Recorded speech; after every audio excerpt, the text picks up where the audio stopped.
The evening air was crisp as David finished his usual 3-mile run through the quiet streets of Oakwood Heights. At 42, he had made this same route countless times over the past 5 years since moving to this peaceful neighborhood. The streetlights cast long shadows across the sidewalk as he slowed to a walk, letting his heart rate settle before the final 2 blocks home. David had always loved this part of his evening routine. After spending long days in federal courtrooms prosecuting some of the most serious crimes in the country, these quiet walks gave him time to think and decompress. As the U.S. Attorney for the Southern District, his days were filled with high-stakes cases, media attention, and constant pressure. But here, in these tree-lined streets, he was just another neighbor heading home. He pulled out his phone to check the time. 9:45. His wife would probably be finishing up her book club meeting soon. He smiled, thinking about how she'd want to tell him all about tonight's discussion over their usual cup of tea. These simple moments had become precious to him over the years. As David walked past the Miller house on Elm Street, he noticed the front window was broken. Glass scattered across the front porch caught the light from the street lamp. He slowed down, concern creeping in. The Millers were an elderly couple who had lived there for decades. Mrs. Miller always waved when she saw him jogging by, and Mr. Miller often worked in his garden early in the mornings. David pulled out his phone, thinking he should call the police to report what looked like a break-in, but before he could dial, he heard a car door slam behind him. Then another. Heavy footsteps approached quickly. "Hey, you there. Stop right where you are." David turned around to see 2 police officers walking toward him. The first was a tall man with graying hair, his hand resting casually on his belt. The second officer was younger, maybe in his 30s, and seemed more tense. Both had their eyes fixed on David with an intensity that made him uncomfortable. "Good evening, officers," David said politely. "I was just about to call you, actually. It looks like the house behind me might have been broken into." The older officer, whose badge read Sergeant Thompson, looked David up and down slowly. "Is that right? And what exactly were you doing here?" "I live about 2 blocks that way." David pointed toward his street. "I was just finishing my evening jog. I run this route every night." Officer Rodriguez, the younger one, stepped closer. "You run through here every night? This is a pretty expensive neighborhood. You sure you belong here?" Something in the officer's tone made David's stomach tighten. He had heard that tone before, though not directed at him personally. It was the sound of suspicion mixed with something else he couldn't quite name. "I live here," David repeated calmly. "My house is on Maple Street. I was about to head home when I noticed the broken window." Sergeant Thompson walked over to look at the Miller house, then came back. "Convenient story. You just happened to be walking by right after someone broke in." "I think there's been a misunderstanding," David said, keeping his voice level. "I'm a neighbor. I was concerned about Mr. and Mrs. Miller, the people who live there." "Sure you were," Officer Rodriguez said, moving to David's other side. "You got some ID on you?" David looked down at his running clothes. He wore shorts, a t-shirt, and running shoes. His only possessions were his house key and his phone. "I don't carry my wallet when I run. Just my key and phone." "That's convenient too," Sergeant Thompson said. "No ID, just happened to be walking by a burglary and you say you live in this neighborhood. You understand why that sounds suspicious, right?" The situation was starting to feel surreal to David. In his professional life, he worked with law enforcement every day. He had prosecuted hundreds of cases and had deep respect for police work. But standing here on the sidewalk being questioned like a suspect, he was seeing things from a completely different angle. "Officers, I understand you're investigating a crime, but I haven't done anything wrong. I'm not required to show ID unless you have reasonable suspicion that I've committed a crime." The 2 officers exchanged a look. Officer Rodriguez stepped closer. "Oh, so now you're a lawyer too? Telling us how to do our job?" "I'm just saying I know my rights," David replied. "And I want to help. I can tell you what I observed about the house, but I'd like to go home now. My wife is expecting me." "Your wife?" Sergeant Thompson laughed. "Let me guess, she lives in one of these $1-million houses too?" David felt his jaw clench. The disrespect in the officer's voice was unmistakable now. "Yes, she does. We've lived here for 5 years." "Right," Officer Rodriguez said. "And I'm sure you have proof of that back at your house. Too bad you don't have any way to prove it right now." The conversation was spiraling in a direction David had never experienced personally, though he had prosecuted officers for similar behavior. He knew he should stay calm, but frustration was building inside him. "Look, officers, I've been cooperative. I've answered your questions. I'd like to go home now." "Actually, you haven't been that cooperative," Sergeant Thompson said. "You won't show us ID. You're walking around an expensive neighborhood at night with no proof you belong here, and you just happen to be at the scene of a break-in." "That's not reasonable suspicion of a crime," David said firmly. Officer Rodriguez moved even closer, invading David's personal space. "There you go again, telling us about the law. Makes me think you might have some experience with police." "Bad experience." David felt his heart rate increasing, but not from his evening run. "I'm a law-abiding citizen. I work for the federal government." "Federal government?" Sergeant Thompson raised an eyebrow. "Doing what exactly?" "I'm an attorney." The officers looked at each other again, and David could see something shift in their expressions. Not belief, but something else. Something that looked almost like challenge. "A federal attorney," Officer Rodriguez said slowly, "walking around at night in running clothes with no ID, in a neighborhood where houses cost more than most people make in 10 years. Right after a burglary." "Yes," David said simply. "Well, Mr. Federal Attorney," Sergeant Thompson said, his voice dripping with sarcasm, "if you're really who you say you are, then you'll understand why we need to detain you until we can verify your story."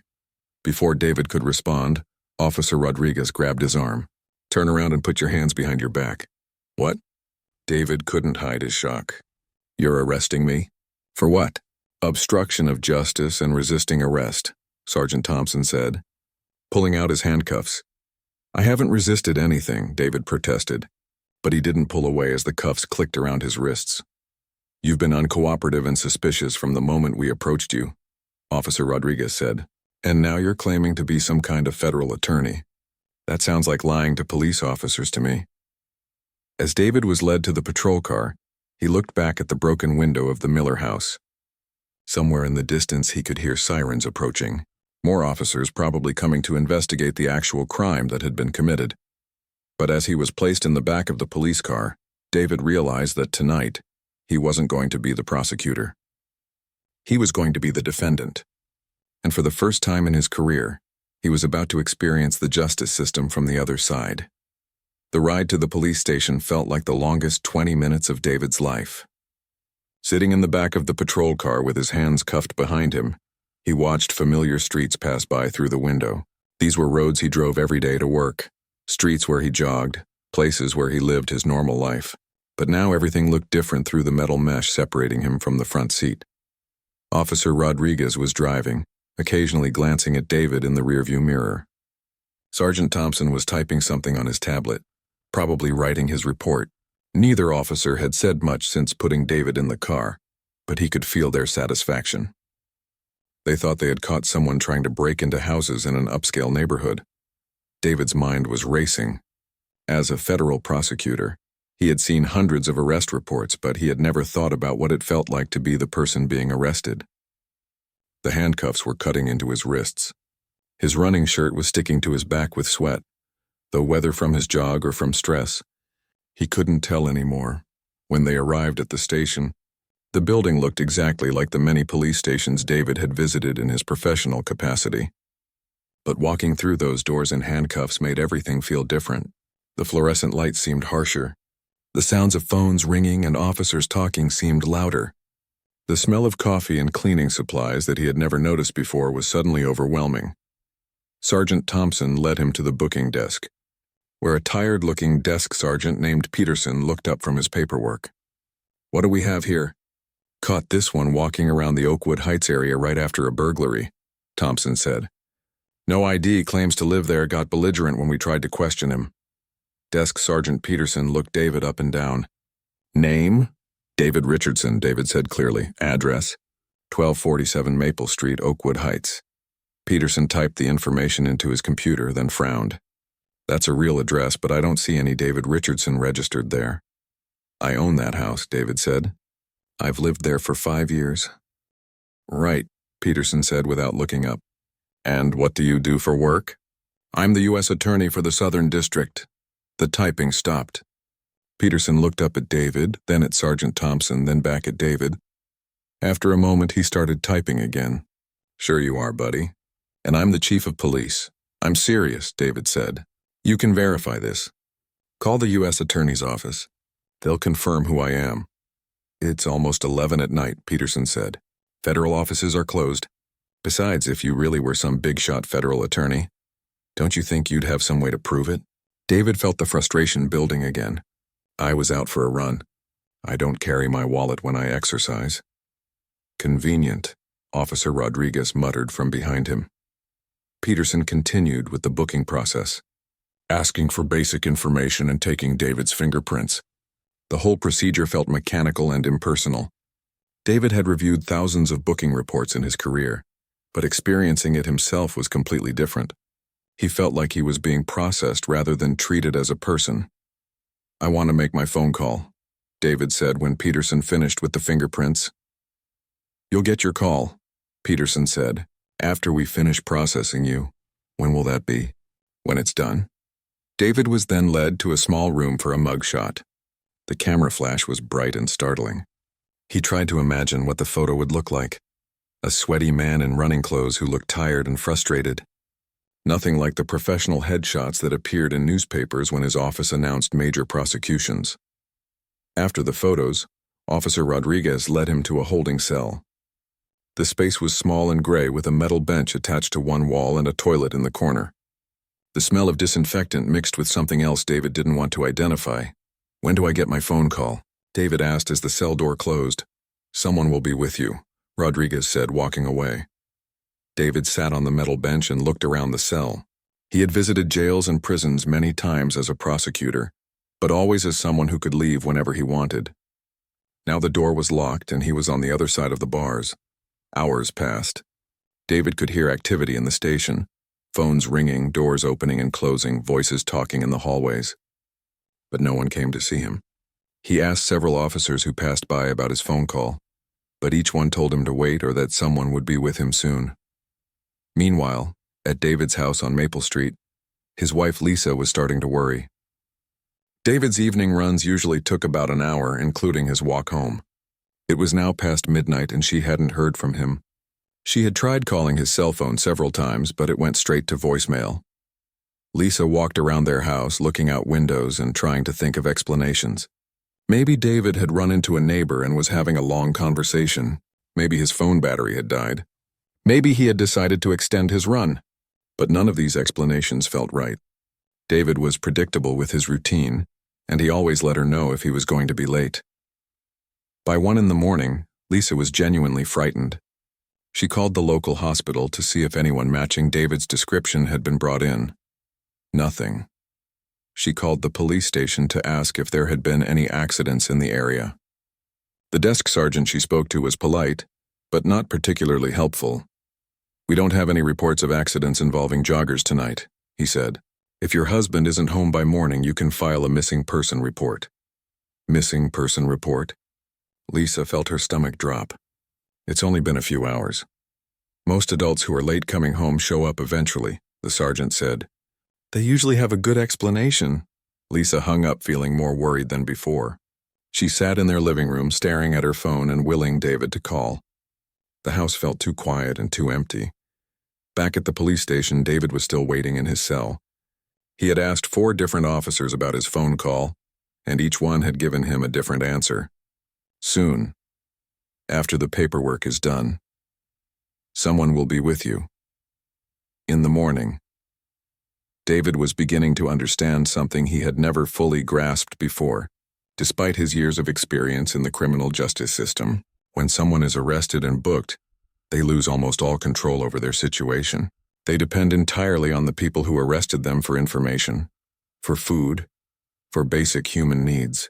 And if those people decide to be slow or uncooperative, there's nothing the person in custody can do about it. Sergeant Thompson had written his report, describing David as suspicious, uncooperative, and claiming to be a federal attorney with no evidence to support his claims. He noted that David had been found in the immediate vicinity of a residential burglary and had refused to provide identification when requested by officers.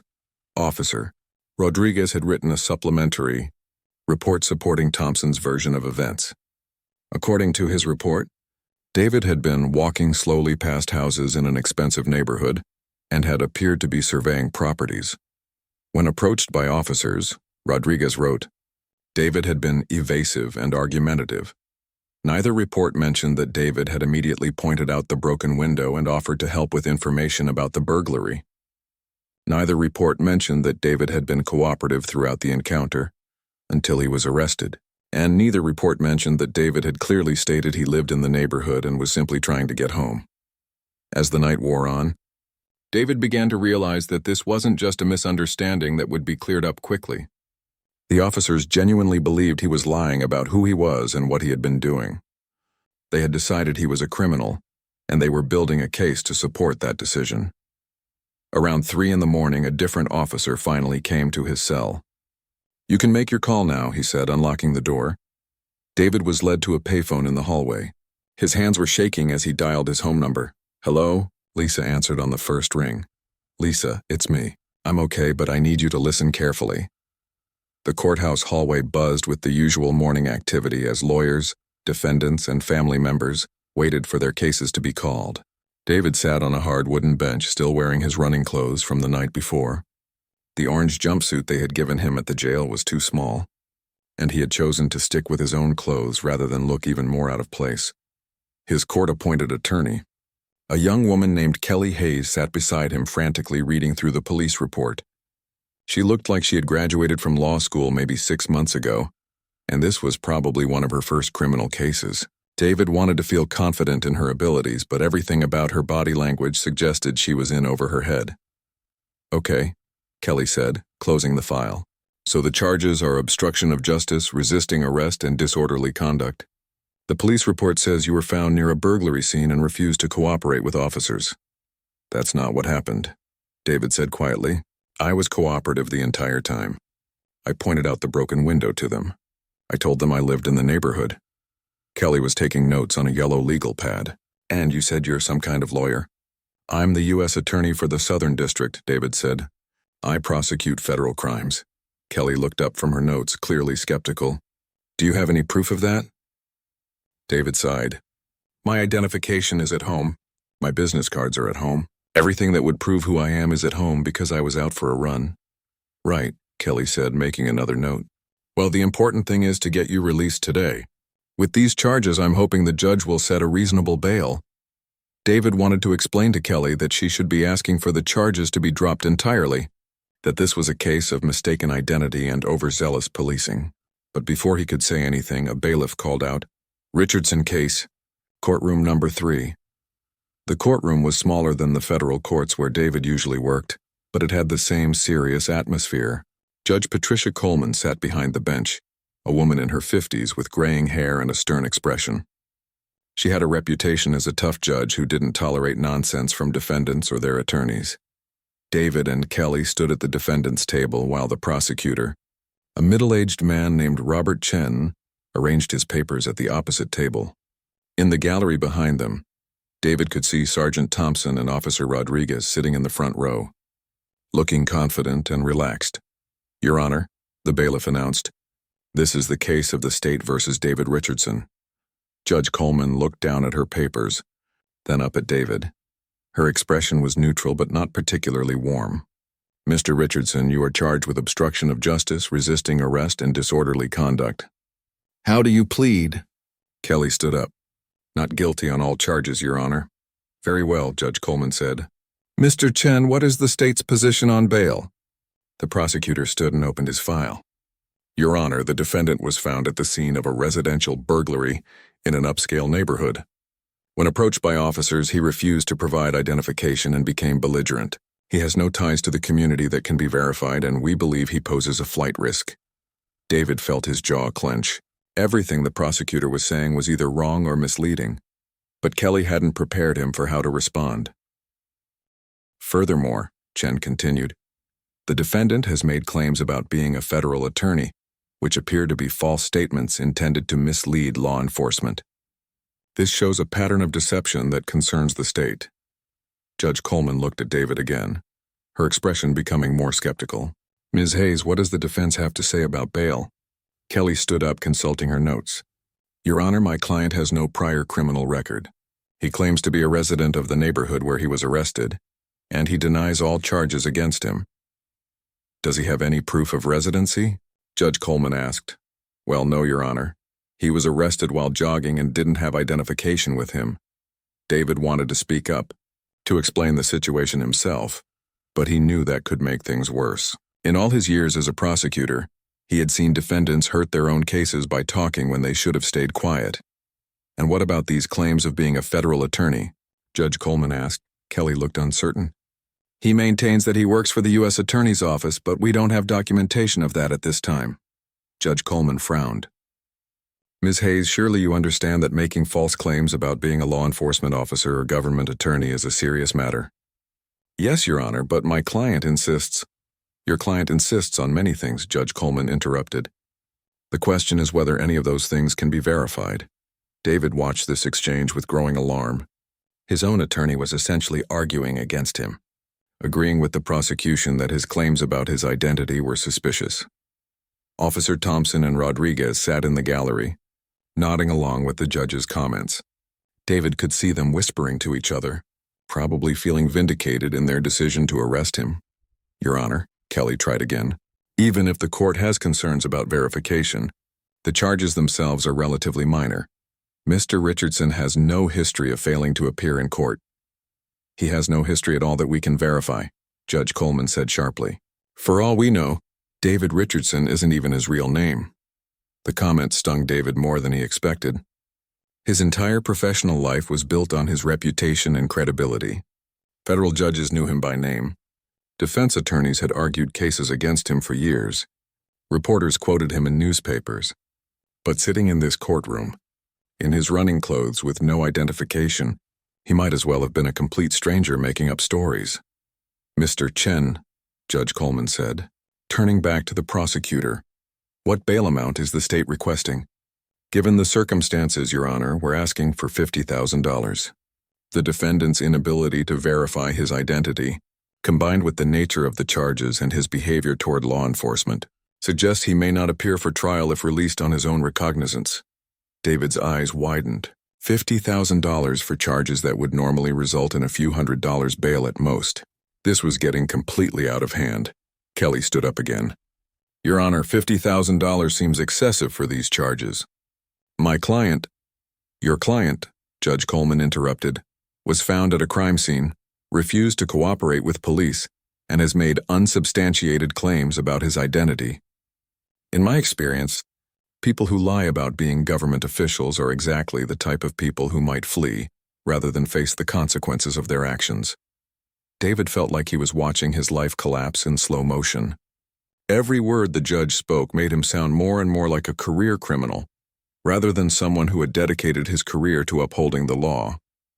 Furthermore, Judge Coleman continued, I want to send a clear message that this court does not tolerate disrespect toward law enforcement. The men and women who serve our community deserve better than to be lied to and obstructed by people who think they can talk their way out of consequences, Sergeant. Thompson and Officer Rodriguez were smiling now. David could see them exchanging satisfied looks, probably thinking about how they would tell this story back at the station. Therefore, Judge Coleman said, I'm setting bail at $50,000.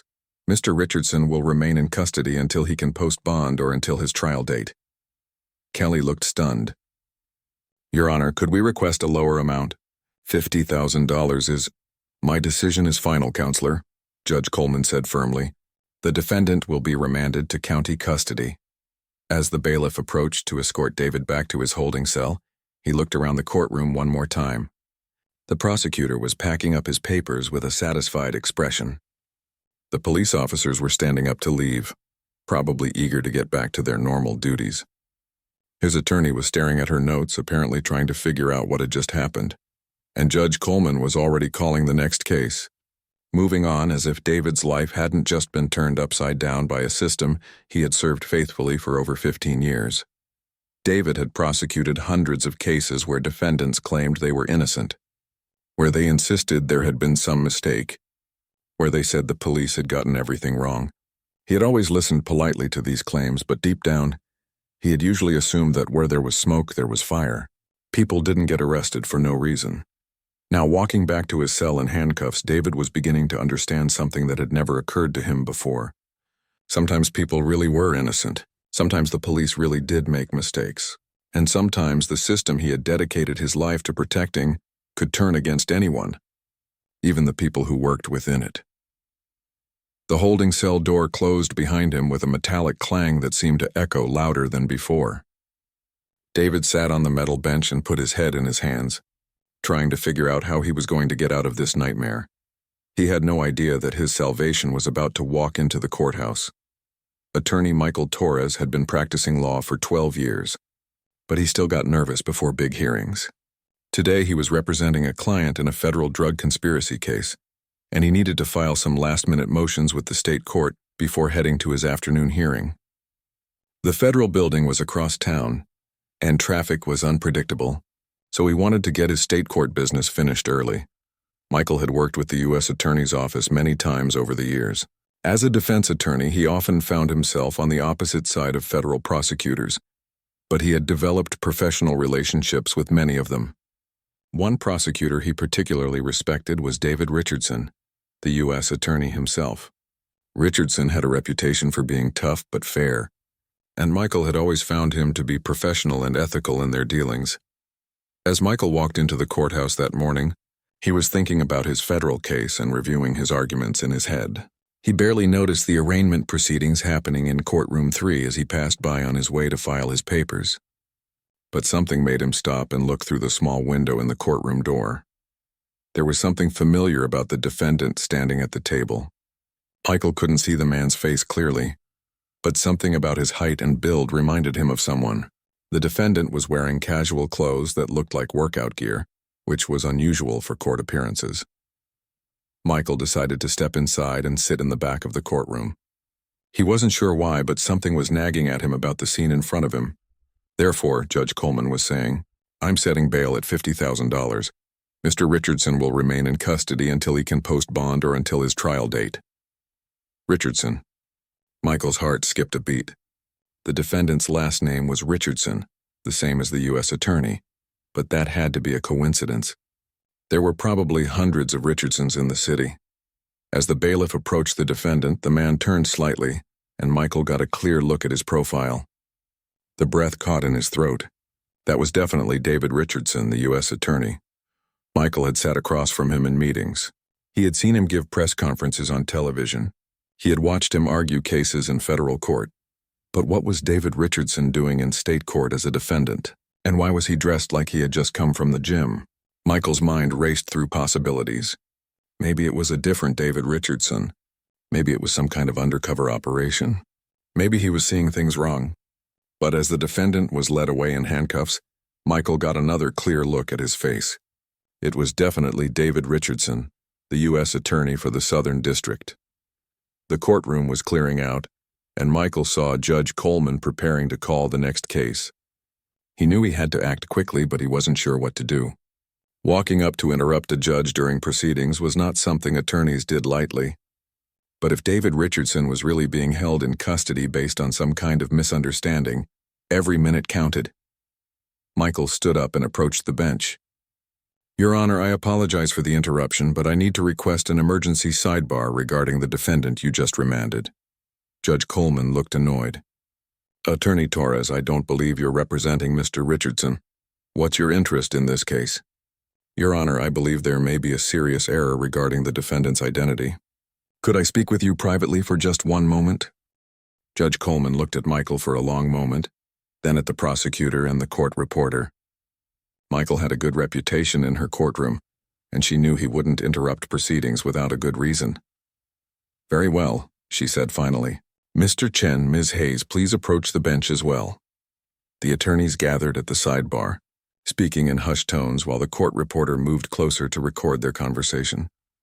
"Your Honor," Michael said quietly, "I believe the defendant you just sent to county custody is actually David Richardson, the U.S. Attorney for the Southern District. I've worked with him professionally for several years, and I'm certain it's him." Judge Coleman's expression changed immediately. The color drained from her face, and she looked like someone had just told her the building was on fire. "That's impossible," Prosecutor Chen said. The defendant claims to be a federal attorney, but he has no identification, no proof of employment, nothing to substantiate his claims. I can provide proof, Michael said. I have his direct office number in my phone. I can call his office right now and verify his employment. Better yet, if you call the federal courthouse, any of the judges there will confirm his identity. Defense attorney Hayes looked confused. Are you saying my client is telling the truth? That he really is the U.S. attorney? Unless David Richardson has an identical twin who also claims to be a federal prosecutor. Then yes, your client is exactly who he says he is. Judge Coleman was staring at her papers, probably reviewing everything she had just said about the defendant. The implications were starting to sink in. She had just set a $50,000 bail for one of the most powerful prosecutors in the federal system. Your Honor, Michael continued, I don't know what happened here, but I do know that David Richardson is a respected federal official with deep ties to this community. He's been the U.S. attorney for 5 years, he lives in Oakwood Heights, and he's never had so much as a parking ticket as far as I know. Prosecutor Chen was looking increasingly uncomfortable. Even if this is true, the charges still stand. He was found at a crime scene and refused to cooperate with officers. Did you verify his address? Michael asked. Did anyone check to see if David Richardson actually lives where he said he lives? Judge Coleman turned to her bailiff. Get me the defendant back up here now. While they waited for David to be brought back from the holding cell, Judge Coleman was frantically making phone calls. First, she called the federal courthouse and asked to speak with the clerk of court. Within minutes, she had confirmed that David Richardson was indeed the U.S. attorney, that he was scheduled to appear in federal court later that week, and that he had never missed a court appearance in his entire career. Then she called the county assessor's office and confirmed that David Richardson was the owner of record for 1247 Maple Street in Oakwood Heights, and had been for the past 5 years. By the time David was escorted back into the courtroom, Judge Coleman had verified everything he had told the officers the night before. David looked confused as he was brought back to the defendant's table. He saw Michael Torres sitting in the gallery and recognized him immediately, but couldn't understand why another attorney was involved in his case. Mr. Richardson, Judge Coleman said, her voice noticeably different than it had been earlier. It has come to the court's attention that there may have been some confusion regarding your identity. David looked at his attorney, then at the judge. Your Honor, I tried to explain who I was, but no one would verify it.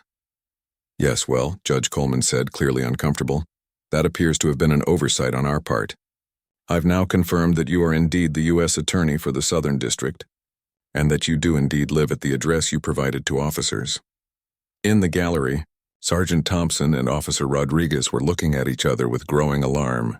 They had started to slip out of the courtroom after the bail hearing, but now they were frozen in their seats, realizing that their evening arrest was about to become a major problem. Furthermore, Judge Coleman continued, I've confirmed with the county assessor that you have owned your home for 5 years, which contradicts the officer's report that you had no verifiable ties to the community. David felt a mixture of relief and anger, relief that someone had finally verified what he had been saying all along, and anger that it had taken this long for anyone to make a simple phone call. Your Honor, Prosecutor Chen said, even if the defendant's identity has been confirmed, the charges regarding his behavior toward the officers will be reviewed very carefully, Judge Coleman interrupted. In light of this new information, she turned back to David. Mr. Richardson, I am dismissing all charges against you immediately, and I apologize for the confusion. You are free to go. As the handcuffs were removed from David's wrists, he looked around the courtroom. Michael Torres was smiling and giving him a thumbs up. His court-appointed attorney looked stunned.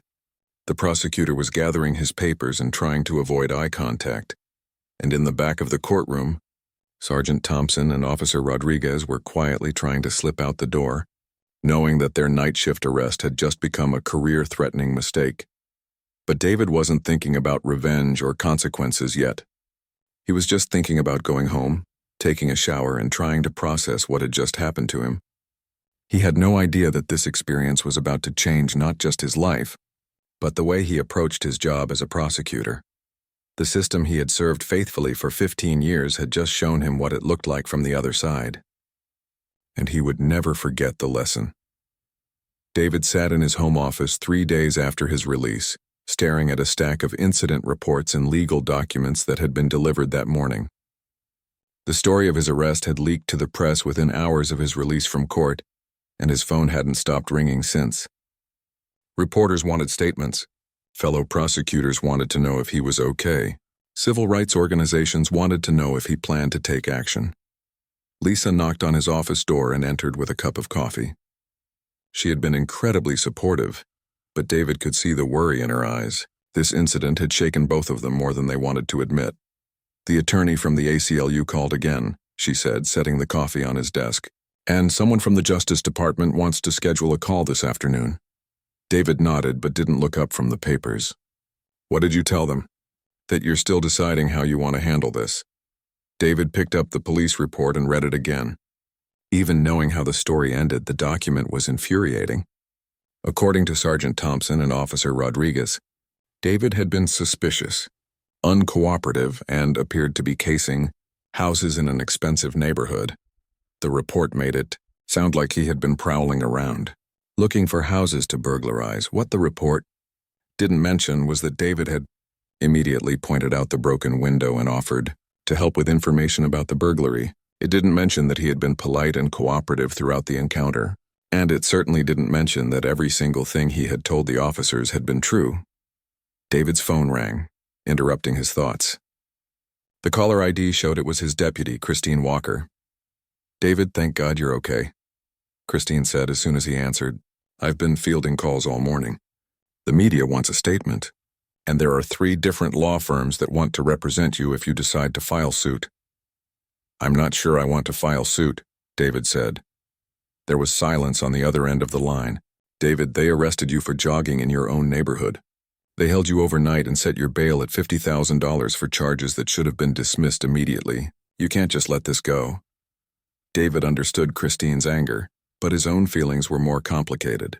Yes, he was angry about what had happened, but he was also thinking about all the cases he had prosecuted over the years, all the defendants who had claimed they were innocent, all the times he had assumed that arrests were probably justified. "I keep thinking about all the people this has happened to who weren't U.S. attorneys," David said. "All the people who didn't have someone like Michael Torres walk into that courtroom. All the people who couldn't afford $50,000 bail." "That's exactly why you should sue," Christine said. "You have a platform now. You can make sure this doesn't happen to other people." David knew she was right, but he also knew that filing a lawsuit would consume months or years of his life. Every detail of that night would be examined and re-examined. His arrest photo would be in newspapers. Defense attorneys in his federal cases would use his arrest to attack his credibility. But then he thought about the night he spent in that holding cell, waiting for a phone call that almost never came. He thought about sitting in that courtroom, listening to a judge describe him as a liar and a flight risk. He thought about how powerless he had felt, how completely dependent he had been on a system that seemed determined not to listen to him. After he hung up with Christine, David called the number that Michael Torres had given him. "Michael, it's David Richardson. I wanted to thank you again for what you did in that courtroom." "I'm just glad I was there," Michael said. "I keep thinking about what would have happened if I hadn't walked into that courthouse that morning." "I've been thinking about that too," David said. "I'd probably still be in county jail waiting for a trial date. Have you decided what you want to do about this?" David took a deep breath. "I think I'm going to file a federal civil rights lawsuit against the police department, but I also want to do something more." "What do you mean?" "I want to use this experience to change how my office handles cases. I want to make sure we're not just automatically believing police reports without asking questions. I want to make sure we're considering the possibility that sometimes innocent people really are innocent." Michael was quiet for a moment. "That could be controversial. A lot of your fellow prosecutors might not appreciate the implication that they've been too trusting of law enforcement." "Maybe," David said, "but I can't go back to prosecuting cases the way I did before this happened. I can't pretend I don't know what it feels like to be on the other side." Over the next several weeks, David followed through on both decisions. He filed a federal lawsuit against the police department, alleging violations of his civil rights. The suit claimed that Sergeant Thompson and Officer Rodriguez had arrested him without probable cause, and that their actions were motivated by racial bias. The police department initially defended the officers, claiming that their actions had been reasonable under the circumstances. But as more details emerged, their position became harder to maintain. Internal Affairs discovered that neither officer had checked David's address to verify his claim that he lived in the neighborhood. They had never called the U.S. Attorney's Office to verify his identity. They had never even asked him for any identifying information other than a driver's license. Even more damaging, investigators found that both officers had a pattern of making arrests in upscale neighborhoods that were later dismissed for lack of evidence. They had arrested 3 other black men in similar circumstances over the past 2 years, all of whom had been walking or jogging in expensive neighborhoods. As the lawsuit proceeded, David also began implementing changes in his office. He established new protocols requiring prosecutors to independently verify key facts in police reports before filing charges. He created a review process for cases where defendants claimed police misconduct, and he started meeting regularly with defense attorneys and community groups to hear concerns about prosecution practices. Not everyone was happy with these changes. Some prosecutors complained that David was making their jobs harder by questioning police work. Some police officers accused him of being anti-law enforcement. A few conservative politicians suggested that his arrest had made him soft on crime. But David also received support from unexpected places. Defense attorneys who had been adversaries for years praised his willingness to consider that the system might sometimes get things wrong. Community groups that had been critical of his office began working with him on reform initiatives. Even some police officers supported his efforts, saying they wanted to work with prosecutors who were committed to getting cases right. The lawsuit against the police department was settled out of court for an undisclosed amount. Sergeant Thompson and Officer Rodriguez were suspended without pay and eventually fired.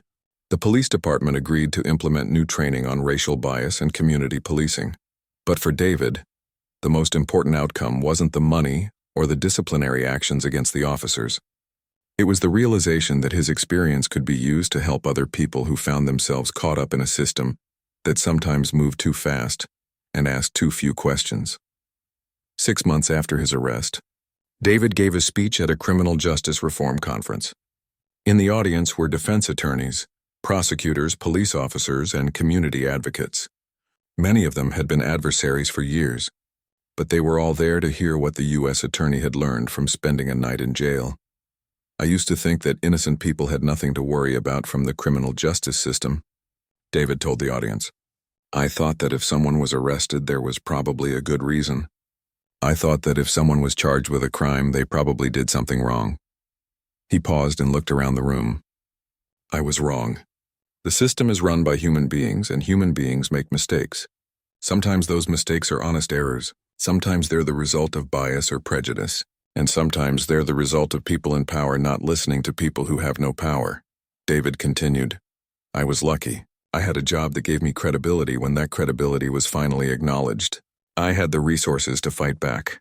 I had someone walk into that courtroom who recognized me and was willing to speak up. Most people who get caught up in these situations don't have those advantages. As David spoke, he thought about all the defendants he had prosecuted over the years who had insisted they were innocent. He thought about how many of them might have been telling the truth. He thought about how many other people might be sitting in jail right now, waiting for someone to make a phone call that would verify their story. The criminal justice system is supposed to be about finding the truth, David concluded, but we can't find the truth if we're not willing to ask hard questions, challenge assumptions, and admit when we're wrong. What happened to me was a reminder that justice isn't automatic. It requires constant vigilance, constant questioning, and constant commitment to doing better. After the speech, David returned to his office and got back to work prosecuting federal crimes. But he approached his job differently now. He asked more questions.